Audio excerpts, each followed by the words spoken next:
Hi, welcome to another episode of Coffee HEMA with me, Jamie McKeever. Continuing on with my discussion of tournaments, I'm going back to rule design.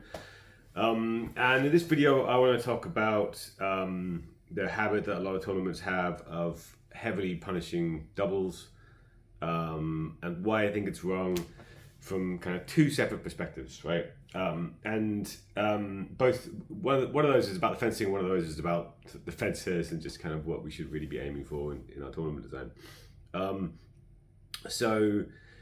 A lot of tournaments do something like this where if there are a certain number of doubles in a fight, they will heavily punish that, right? They might punish it by deducting kind of equivalents of wins. So if you get 3 points for win, you might lose 1 point for every 3 doubles. That's possible. You might end the fight early, and whoever's ahead wins and goes through on some kind of penalty. I've seen that before. So they start the next fight on like -3 or something.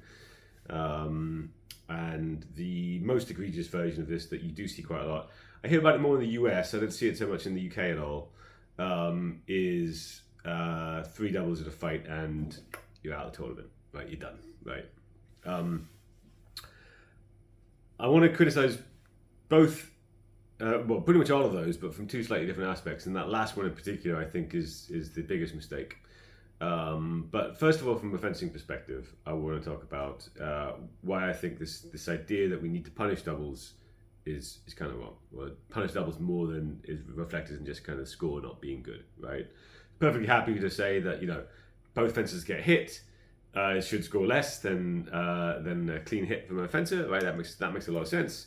But this kind of excess punishment of the doubles is sort of driven from this idea that doubles are kind of always egregious errors, and they show a complete lack of kind of respect for defensive aspects of fencing, right? And just kind of going in and being like, aggressive and being stupid and doing all this kind of stuff, right?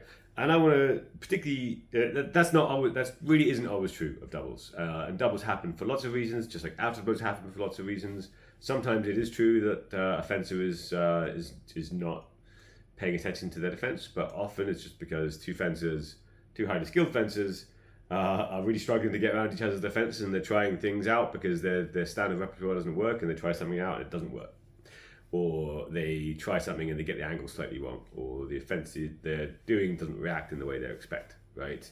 And all of these can contribute to doubles in ways that are absolutely not something that I think we should be punishing, because we want people to try experimenting.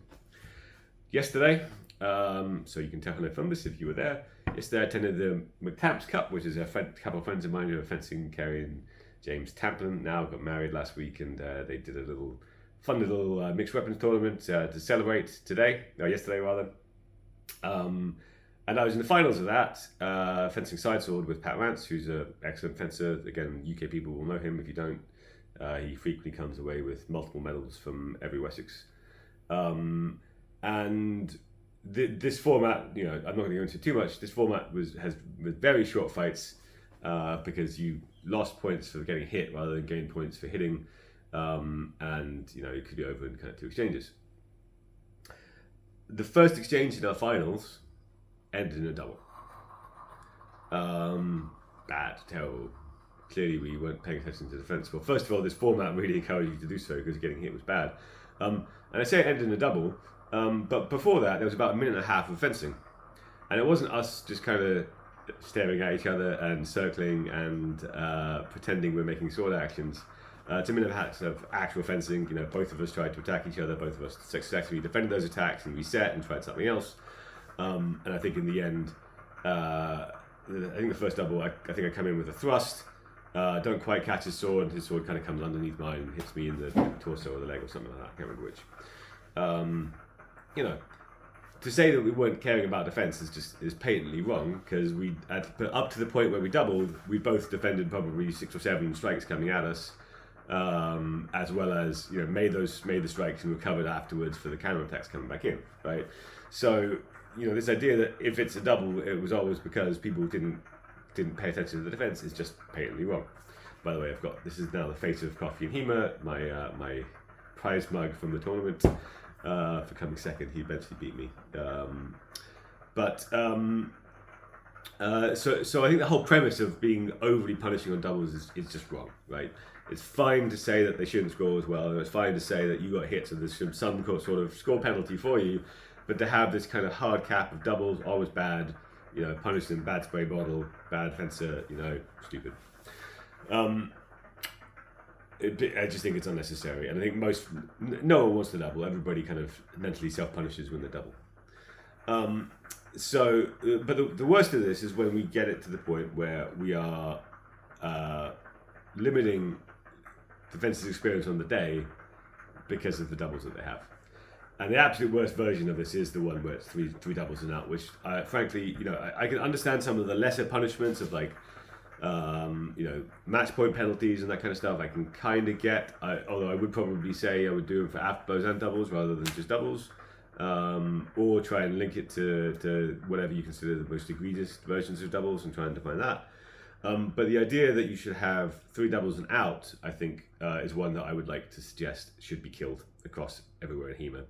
I don't have many hard rules and hard things I state, but that's one I think I definitely would say should be removed. And the reason I say that is that I think tournament organisers need to understand that there's a need to prioritize making sure that everybody who's attending has a good experience over things like, I think this is bad fencing and we should punish that. So obviously safety things you need to take a hard line on. If something is unsafe, you need to be able to say that needs to end, and kicking people out of tournaments for safety reasons or kind of other misconduct reasons like shouting at the judges or something like that is absolutely reasonable. But ending someone's tournament early just because they fenced in a way that you don't like, I think is both detrimental to fencing as a whole, but also to the idea, tournament fencing in particular. Because you've got to bear in mind that people spend hundreds of pounds to go to an event, right? Even if your ticket's pretty cheap, if someone's travelled to your event, the train ticket or the gas money or whatever it happens to be. It's gas money. I'm sounding like using my American background there. Petrol money and hotels or whatever it happens to be. They spent a lot of time getting there. They've spent all this kind of stuff. And the idea that you can go into your first fight, you're a bit unlucky. It's fucking 9:30 in the morning. Your coffee hasn't kicked in, and you make three doubles and you're out of the tournament. I can't imagine why anybody thinks that's a good idea to do. But the resentment and the bitterness that people are going to get from that, is massive. As well as that, judges don't like doing it. So you get this natural habit where people have, like double, and then they're on their last one. And you'll notice this in pretty much every event that has this, that on their last one, judges are less likely to call something a double than on the earlier things. They kind of say, that wasn't a double. The tempo was just big enough. It's not a double, I swear.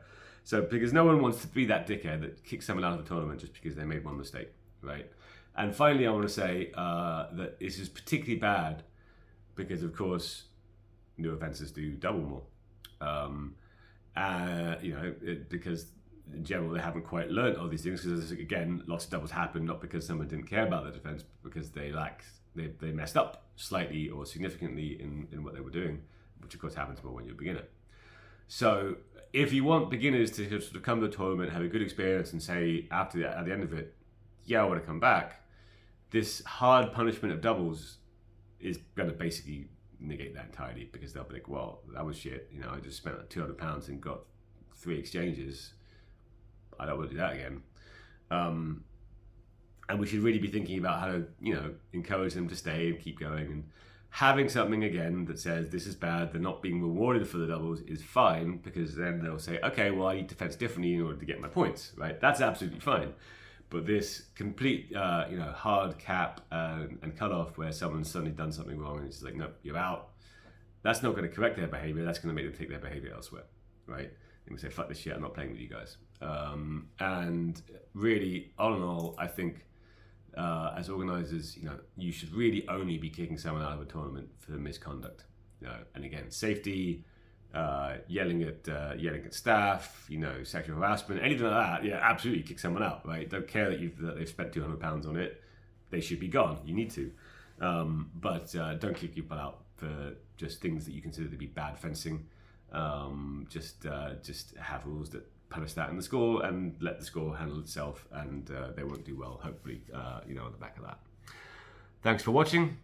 I think I've got a few more still in me on tournament design, but I'm getting bored of it, so I'm probably going to wrap it up in 3 or 4 more videos. Thanks for watching.